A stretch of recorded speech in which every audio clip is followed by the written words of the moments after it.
അപ്പൊ നമ്മൾ ഇന്ന് നോക്കാൻ പോകുന്നത് 22/12/2024 മുതൽ 24/12/2024 വരെയുള്ള മോസ്റ്റ് ഇമ്പോർട്ടന്റ് ആയ കറണ്ട് അഫയേഴ്സ് ടോപ്പിക്കാണ് എന്ത് ചെയ്യുന്നത് ഇന്ന് നമ്മൾ എന്ത് ചെയ്യുന്നത് നോക്കാൻ പോകുന്നത്. ഓക്കെ, അപ്പൊ ആദ്യത്തെ ടോപ്പിക്കിലേക്ക് എന്ത് ചെയ്യാം, നമുക്ക് പോവാം. ഓക്കെ, എന്താണ് ആദ്യത്തെ ടോപ്പിക്? എന്താണ്?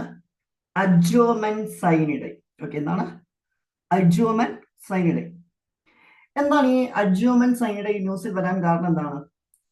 The winter session 2024 of Parliament, both houses was adjourned sine die recently. അതാണ് നമുക്കറിയാം, നമ്മുടെ ഇന്ത്യൻ പാർലമെന്റിൽ ഒരു വർഷം പ്രധാനമായിട്ടും 3 സെഷൻസ് ആണ് നടക്കുക. ഒന്ന് ഏതാണ്? ബഡ്ജറ്റ് സെഷൻ ആണ് അല്ലെ? ഒരു വർഷം ആദ്യമായിട്ട് നടക്കുന്ന സെഷനാണ് ഇത് ബഡ്ജറ്റ് സെഷൻ. അത് കഴിഞ്ഞാൽ പിന്നെ നടക്കുന്ന സെഷനാണ് ഇത് മൺസൂൺ സെഷൻ. കഴിഞ്ഞാൽ പിന്നെ നടക്കുന്ന അങ്ങനെ ഒരു വർഷം 3 സെഷൻസ് ആണ് നമുക്ക് ഇവിടെ കാണാൻ പറ്റുക, ഇന്ത്യൻ പാർലമെന്റിൽ എന്ത് ചെയ്യാൻ പറ്റുക, കാണാൻ പറ്റുക. അതിൽ വിന്റർ സെഷൻ എന്ത് ചെയ്തു?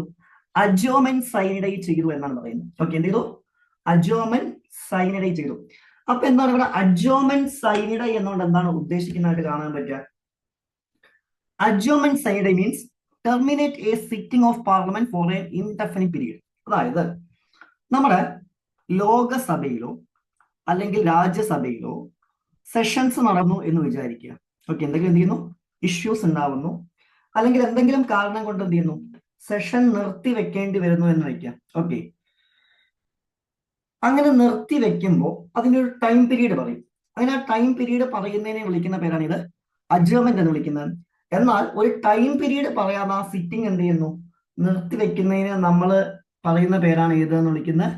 അഡ്ജോർമെന്റ് സൈനിഡൈ എന്ന് എന്ത് ചെയ്യുന്നത്, വിളിക്കുന്നതായിട്ട് എന്ത് ചെയ്യാൻ പറ്റുക, നമുക്ക് കാണാൻ പറ്റും. അപ്പൊ എന്താണ്, ഒരു കൃത്യമായ ടൈം പീരീഡ് ഇല്ലാതെ എന്താണ് നിർത്തിവെക്കുന്നതിനെ നമ്മൾ വിളിക്കുന്ന പേരാണ് ഏത് എന്ന് വിളിക്കുന്നത്? അഡ്ജോർമെന്റ് സൈനിഡൈ എന്നുള്ള പേരിൽ എന്ത് ചെയ്യുന്നത്, വിശേഷിപ്പിക്കുന്നതായിട്ട് എന്ത് ചെയ്യാൻ പറ്റുക, നമുക്ക് കാണാൻ പറ്റും. ഓക്കെ, അതായത് കൃത്യമായിട്ടൊരു ടൈമോ അല്ലെങ്കിൽ ഒരു ദിവസമോ ഇനി എന്നാണ് സമ്മേളിക്കുക എന്നുള്ള ദിവസമോ എന്ത് ചെയ്യില്ല, പറയില്ല. ഇനി ആരാണ് അഡ്ജോർമെന്റ് സൈനിഡൈ വിളിക്കാന്ന് ചോദിച്ചു കഴിഞ്ഞാൽ എന്താണ്? പ്രിസൈഡിങ് ഓഫീസറാണ്. ഓക്കെ, ഇപ്പൊ ഉദാഹരണമായിട്ട് ലോകസഭയിൽ ആരാണ് അഡ്ജോർമെന്റ് സൈനിഡൈ വിളിക്കാന്ന് വെച്ച് കഴിഞ്ഞാൽ നമുക്കറിയാം, ലോകസഭയുടെ പ്രിസൈഡിങ് ഓഫീസർ എന്ന് വിളിക്കുന്ന ആരാണ്? സ്പീക്കറാണ്. ഇനി രാജ്യസഭയിൽ ആരാണ് അഡ്ജോർമെന്റ് സൈനിഡൈ വിളിക്കാന്ന് വെച്ച് കഴിഞ്ഞാൽ ആരായിരിക്കും?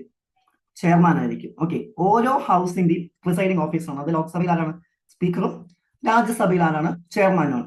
Okay, and presiding officer can also call a sitting of the house any time after the house has been adjourned sine die. അതുപോലെ തന്നെ എന്താണ്, അഡ്ജേർമെന്റ് സൈനിഡൈ വിളിച്ചു കഴിഞ്ഞു കഴിഞ്ഞാൽ ഇനി എപ്പോ വേണമെങ്കിലും എന്ത് ചെയ്യാൻ പറ്റും, ഈ ഹൗസിനെ തിരിച്ചു വിളിക്കാനും അവർക്ക് അവകാശമുണ്ട്. അതാത് ഹൗസിന്റെ എന്താണ്, പ്രിസൈഡിങ് ഓഫീസർക്ക് എന്താണ്, പൂർണ്ണമായ അവകാശമുണ്ട് എന്നുള്ളതാണ്. ക്ലിയർ? അപ്പൊ അതാണ് എന്ത് ന്യൂസിൽ വരാൻ കാരണം? അഡ്ജോർമെന്റ് സൈനിഡൈ എന്നാണ് ന്യൂസിൽ വരാൻ കാരണം. ഇനി അതേസമയം ചിലപ്പോൾ ചോദിക്കാം, ഒരു കൃത്യമായ ടൈം ഫ്രെയിമോട് കൂടിയാണ് സെഷൻ അവസാനിപ്പിക്കുന്നതെങ്കിൽ അല്ലെങ്കിൽ സിറ്റിംഗ് അവസാനിപ്പിക്കുന്നത്. കൃത്യമായ ടൈം ഫ്രെയിം എന്ന് പറഞ്ഞാൽ നമുക്ക് 2 മണിക്കൂർ കഴിഞ്ഞ് സമ്മേളിക്കാം, അല്ലെങ്കിൽ ഒരാഴ്ച കഴിഞ്ഞ് വീണ്ടും സമ്മേളിക്കാം. അങ്ങനെ കൃത്യമായ ടൈം ഫ്രെയിമോട് കൂടിയാണ് അവസാനിപ്പിക്കുന്നതെങ്കിൽ അതിനെ എന്ത് പേരിലാണ് വിളിക്കാന്ന് വെച്ച് കഴിഞ്ഞാൽ അതിനെ അഡ്ജോർമെന്റ് എന്നുള്ള പേരിലാണ് വിളിക്കുക. ഓക്കെ, അപ്പൊ ടൈം ഫ്രെയിം ഇല്ലാതെ അവസാനിപ്പിക്കുന്നതിനെ അഡ്ജോർമെന്റ് സൈനിഡൈ എന്നും, ടൈം ഫ്രെയിമോട് കൂടി അവസാനിപ്പിക്കുന്നതിനെ നമ്മൾ എന്താണ്, അഡ്ജോർമെന്റ് എന്നുള്ള പേരിലാണ് വിശേഷിപ്പിക്കുന്നതായിട്ട് എന്ത് ചെയ്യാൻ പറ്റുക, നമുക്ക് കാണാൻ പറ്റുക. ഓക്കെ, നെക്സ്റ്റ് ന്യൂസ് ആണ് ഇത് വേരിയബിൾ റിപ്പോ റേറ്റ്. എന്താണ് ഈ റിപ്പോ റേറ്റ് എന്ന ന്യൂസിൽ വരാൻ കാരണം? Recent RBI has conducted A variable repo rate option. Okay, ഇതിന്റെ ഭാഗമായിട്ടാണ് എന്ത് ചെയ്യുന്നത്, ഇത് ന്യൂസിൽ വന്നിരിക്കുന്നതായിട്ട് എന്ത് ചെയ്യാൻ പറ്റുക, കാണാൻ പറ്റുക. എന്താണ് ഈ റിപ്പോ റേറ്റ് എന്ന് പറഞ്ഞു കഴിഞ്ഞാൽ? എന്താണെന്ന് വെച്ച് കഴിഞ്ഞാൽ എന്താണ്, ഒരു RBIയുടെ ഒരു മോണിറ്ററി പോളിസിയാണ് ഇത് ഈ റിപ്പോ റേറ്റ് എന്ന് വിളിക്കുന്നത്. അതായത് ഉദാഹരണമായിട്ട് നമ്മുടെ ഇൻഫ്ലേഷൻ, അതുപോലെ തന്നെ എന്താണ് ഡീഫ്ലേഷനെ കൺട്രോൾ ചെയ്യുന്നതിന് വേണ്ടി റിസർവ് ബാങ്ക് ഓഫ് ഇന്ത്യ എടുക്കുന്ന ഒരു മോണിറ്ററി മെഷറാണ് ഇത് ഈ റിപ്പോ റേറ്റ് എന്നുള്ള പേരിൽ എന്ത് ചെയ്യുന്നത്, അറിയപ്പെടുന്നതായിട്ട് എന്ത് ചെയ്യാൻ പറ്റുക, നമുക്ക് കാണാൻ പറ്റുക. Under this RBI allows bank to borrow at a rate decided by market, generally lower than repo rate for during more than 1 day. അതായത് എന്താണ് റിപ്പോ റേറ്റ് എന്ന് വെച്ച് കഴിഞ്ഞാൽ വേറൊന്നുമില്ല, നമ്മുടെ റിസർവ് ബാങ്ക് ഓഫ് ഇന്ത്യ ബാങ്കുകൾക്ക് എന്ത് ചെയ്യാറുണ്ട്, ലോണുകൾ കൊടുക്കാറുണ്ട്. ഓക്കെ, ഒരു ഷോർട്ട് ടേം പീരീഡിലേക്കാണെന്നുണ്ടെങ്കിൽ, ഷോർട്ട് ടേം പീരീഡ് എന്നുകൊണ്ട് ഉദ്ദേശിക്കുന്നത് എന്താണ്, ലെസ് ദാൻ 1 ഇയർ ആണ്. ഓക്കെ, എന്താണ് ലെസ് ദാൻ 1 ഇയർ ആണ്. ഓക്കെ, അപ്പൊ ഷോർട്ട് ടേം പീരീഡിലേക്കാണ് കൊടുക്കുന്നതെങ്കിൽ അതിന്റെ മേൽ ഈടാക്കുന്ന ഇൻട്രസ്റ്റ് റേറ്റിനെ വിളിക്കുന്ന പേരാണ് ഇത് റിപ്പോ റേറ്റ് എന്നുള്ള പേരിൽ എന്തിനെ വിശേഷിപ്പിക്കും. ഓക്കെ, അതിന്റെ മുകളിൽ റിസർവ് ബാങ്ക് ഓഫ് ഇന്ത്യ ഈടാക്കുന്ന ഇൻട്രസ്റ്റ് റേറ്റിനെ നമ്മൾ എന്ത് പേരിലാണ് വിശേഷിപ്പിക്കുക എന്ന് വെച്ച് കഴിഞ്ഞാൽ എന്ത് പേരിലാണ് റിപ്പോ റേറ്റ് എന്നുള്ള പേരിലാണ് എന്ത് ചെയ്യുന്നത് വിശേഷിപ്പിക്കുന്നതായിട്ട് എന്ത് ചെയ്യാൻ പറ്റുക നമുക്ക് കാണാൻ പറ്റുക. ഓക്കെ, നെക്സ്റ്റ് ന്യൂസ് ആണ് ഇത് മിനിമം സപ്പോർട്ട് പ്രൈസ്. എന്താണ് ഈ മിനിമം സപ്പോർട്ട് പ്രൈസ് എന്താണ് ന്യൂസ് വരാൻ കാരണം? Cabinet hikes copra minimum support price by up to Rs 4202 12100 per continental for 2025.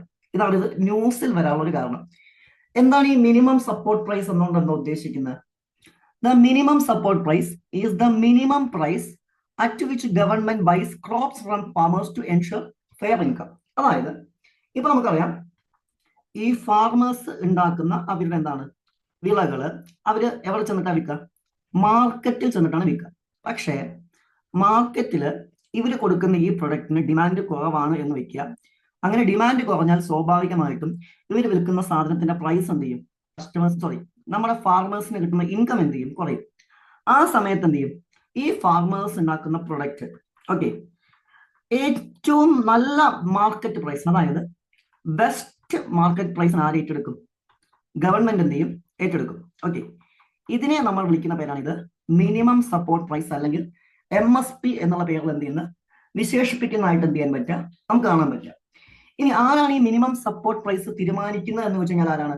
Commission for agriculture cost and prices ആണ് ഇതിന്റെ കാര്യങ്ങൾ തീരുമാനിക്കുന്നത്. ഇതിനാണ് ഇതുമായി ബന്ധപ്പെട്ട എല്ലാ ഫൈനൽ റെക്കമെൻഡേഷൻസും ഡിസിഷൻസും ക്യാബിനറ്റ് കമ്മിറ്റി ഓൺ എക്കോണമിക് അഫയേഴ്സിന് കൊടുക്കുന്ന. ഇതിന്റെ ചെയർമാൻ ആരായിരിക്കും എന്ന് വെച്ച് കഴിഞ്ഞാൽ ആരായിരിക്കും?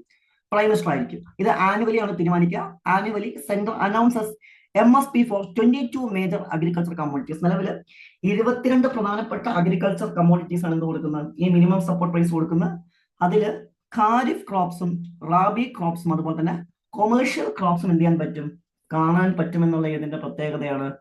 ഈ മിനിമം സപ്പോർട്ട് പ്രൈസിന്റെ എന്താണ് പ്രത്യേകതയാണ് എന്നുള്ളതാണ്. ഓക്കെ, നെക്സ്റ്റ് ന്യൂസ് ആണ് ഇത് national human rights commission NHRC. എന്താണ് ഈ നാഷണൽ ഹ്യൂമൻ റൈറ്റ്സ് കമ്മീഷൻ? എന്താണ് ന്യൂസിൽ വരാൻ കാരണം?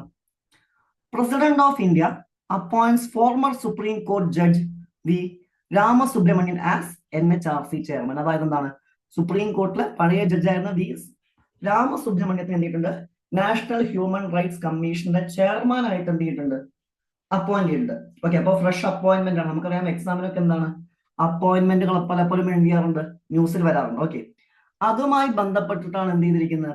ഇത് ന്യൂസിൽ വന്നിരിക്കുന്നതായിട്ട് എന്ത് ചെയ്യാൻ പറ്റുക നമുക്ക് കാണാൻ പറ്റുക എന്നുള്ളതാണ്.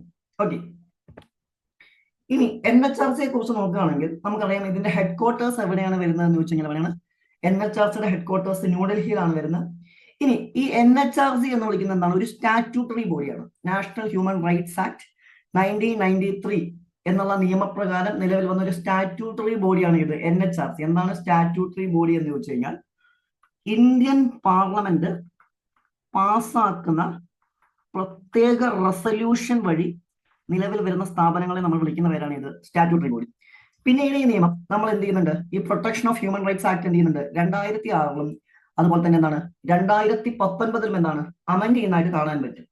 ഇതില് ചെയർപേഴ്സണായി വരുന്ന ആരാണ്? ചീഫ് ജസ്റ്റിസ് ഓഫ് ഇന്ത്യ ആണ്, അല്ലെങ്കിൽ സുപ്രീം കോർട്ടിലെ ഫോർമർ ജഡ്ജ് ആയിരിക്കും.